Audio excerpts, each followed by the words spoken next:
নরসিংদীর রায়পুরায় বাড়ি ফেরার পথে দুর্বৃত্তদের কোপে ব্যবসায়ী মানিক মিয়া নামে এক ব্যক্তি নিহত হয়েছেন। 15 সেপ্টেম্বর সোমবার রাত 2টার দিকে এ ঘটনা ঘটে।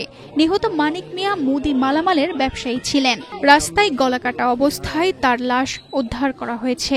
রাত 2টার দিকে আমি শুনে আমার বাচ্চাকে ফোনে ডাক দিচ্ছি, ডাক শুনে উঠছি। উঠার পরে আমরা লাশ দেখবার জন্য ওই নদীর পাড় গেলাম।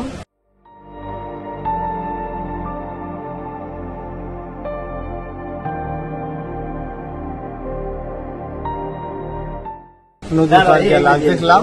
আমি অসুস্থ অবস্থায় যে সময় দেখছি না, আবার আসি, আবার গেছি। এই মুহূর্তে যাইতেছে। আর আমি আমার ভাইয়ের এই যে যারা এইভাবে হত্যা করছে, আমি সরকারের কাছে বিচার চাই।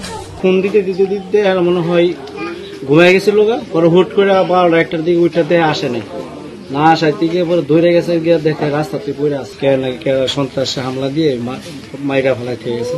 পুলিশ ঘটনাস্থল থেকে মোবাইল ফোন, টর্চ লাইট ও কিছু টাকা জব্দ করেছে।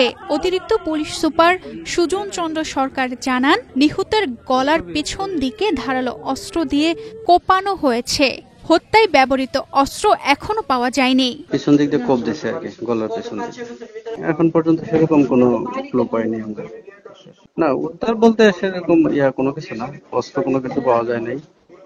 হ্যাঁ, তার মোবাইল, টাকা পয়সা, টর্চ লাইট এগুলো আছে। হত্যার কারণ এখনো অজানা। পুলিশ তদন্ত করছে এবং দ্রুত আসামিদের গ্রেফতারের চেষ্টা করছে।